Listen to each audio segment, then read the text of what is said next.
Guys, halos malapit na kayo matapos dito magsiling sa sala.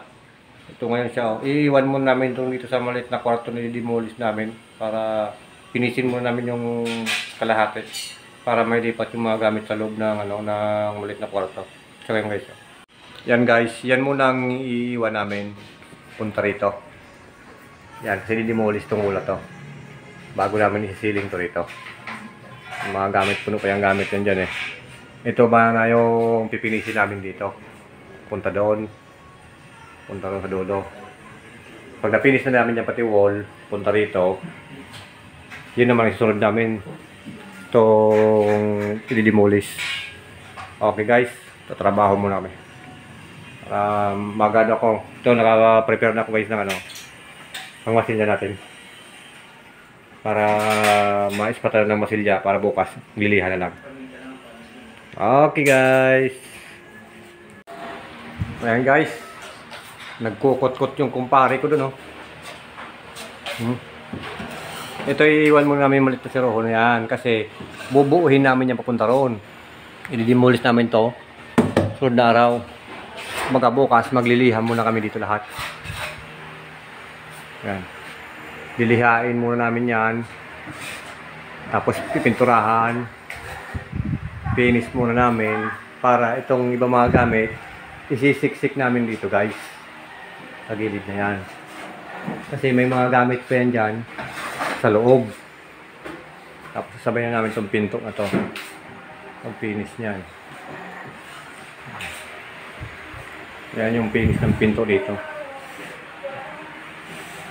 Yan, gray. So, yan muna yung update namin ngayon guys. Namin, hindi na kami gawa ng busy kami kanina, hindi kami makatutok ng camera.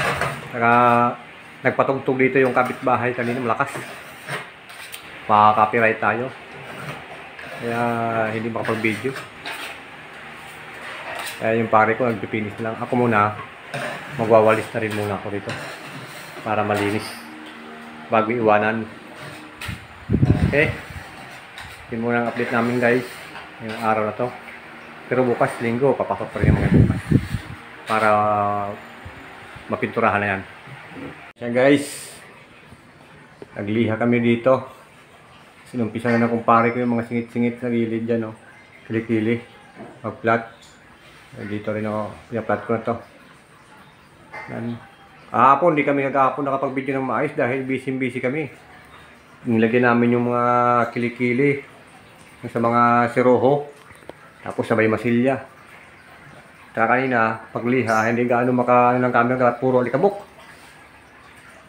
Kaya guys, sinumpisa ko na pinat yung wall, sabay na. Lipat ng sapin. Dito ulit, mamaya. Kasi bukas, or mamayang hapon, umpisa na. Baka bukas na siguro demolish yan. Bukas na Lunes. Kaya pagkasabayin na lang yung kunting kuha ko kahapon na video, tsaka yung ngayon. Kaya hindi kami nakapag-upload kahapon. Kagabi. Okay guys, kakain muna kami. Nasa sulok yung pare ko. Yan, namumuti na Daming gamit eh. Namumuti na guys Yang drywall na yan, gigibain yan bukas. Kasi ililipat yan dito. Diyan yung kagawing kainan. Dito ang lamesa. Kasi harap na naman ng pinto ng CR yung kainan.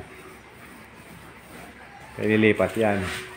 Guys nakating muna ako ng kilikili ng flat latex. Kaso maya maya bili muna sa hardware at wala na. Naubusan na. Ito finish na mga basa-basa pa. Ito yung lagari, maya-maya. Lagari? Oo. Masabit may sarado Lagaring kahoy? Oo. Okay guys, update na lang ulit kami ng pare ko maya-maya. Guys, first coat ng wall. Iwan niya may puti na yan, kakatingin na lang yan bukas. Yung puti na yan, dikit ng ceiling. Punta dito. Hanggang dito muna. Hanggang dyan muna. Pababa. Tapos yung dito sa kabila, wala pa to, flat latex pa lang to. Yung dito sa may header, yan meron na yan. Header ng pinto. Dito wala pa. Pupunta roon. May panggamit kasi. Bukas, demolish na yan. Hanggang dito na lang. Ay. Kasi isisiling pa namin yan eh. Dito bukas. Okay guys. Bukas ulit. So yun guys, yun muna yung update namin ngayon ng pare ko. Yung kahapon tsaka yung ngayon na nagawa namin. Kahapon kasi hindi kami makapokus sa pag-video, gawa ng busy talaga kami dalawa. Kaya pinagsama ko na. Kunting video lang kahapon nagawa ko eh. So yun guys. Bukas ulit. Maraming salamat nga pala guys sa inyong lang sawang suporta sa aking munting channel.